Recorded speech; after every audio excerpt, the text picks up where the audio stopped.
Hello friends, आज मैं आपके सामने कार्तिक मास महात्म्य का अध्याय 4 सुनाने जा रही हूँ। नारद जी ने कहा, ऐसा कहकर भगवान विष्णु मछली का रूप धारण करके आकाश से जल में गिरे।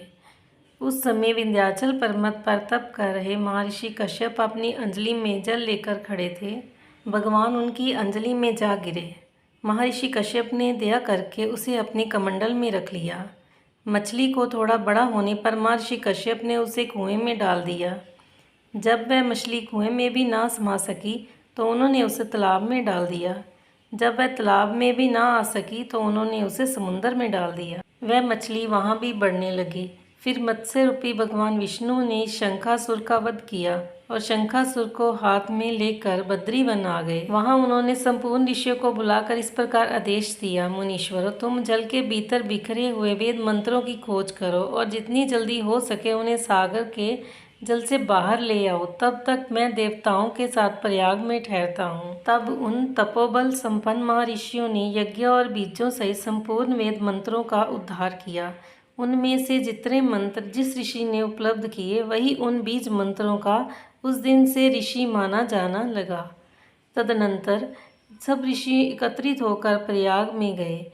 वहां उन्होंने ब्रह्मा जी सहित भगवान विष्णु को उपलब्ध हुए सभी वेद मंत्र समर्पित कर दिए। सब वेदों को पाकर ब्रह्मा जी बहुत प्रसन्न हुए। उन्होंने देवताओं और ऋषियों के साथ प्रयाग में अश्वमेघ यज्ञ किया। यज्ञ समाप्त होने पर सब देवताओं ने भगवान से निवेदन किया, देवादिदेव जगन्नाथ, उस स्थान पर ब्रह्मा जी ने खोए हुए वेदों को पुनः प्राप्त किया है और हमने भी यहाँ आपके प्रसाद से यज्ञ भाग पाए हैं। अतः ये स्थान पृथ्वी पर सबसे श्रेष्ठ पुण्य की वृद्धि करने वाला एवं भोग और मोक्ष को प्रदान करने वाला हो। साथ ही ये समय भी महापुण्यमय और ब्रह्मघाती आदि महापापियों की भी शुद्धि करने वाला हो तथा तय स्थान यहाँ दिए हुए दान को अक्षय बना देने वाला भी हो, ये वर दीजिए। भगवान विष्णु बोले, देवताओं, तुमने जो कुछ कहा है वह मुझे स्वीकार है। तुम्हारी इच्छा पूर्ण हो। आज से ये स्थान ब्रह्म क्षेत्र के नाम से प्रसिद्ध होगा।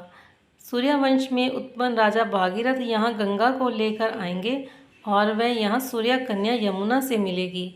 ब्रह्मा जी और तुम सब देवता मेरे साथ यहाँ निवास करो। आज से ये तीर्थ तीर्थराज के नाम से विख्यात होगा। तीर्थराज के दर्शन करने से तत्काल सब पाप नष्ट हो जाएंगे।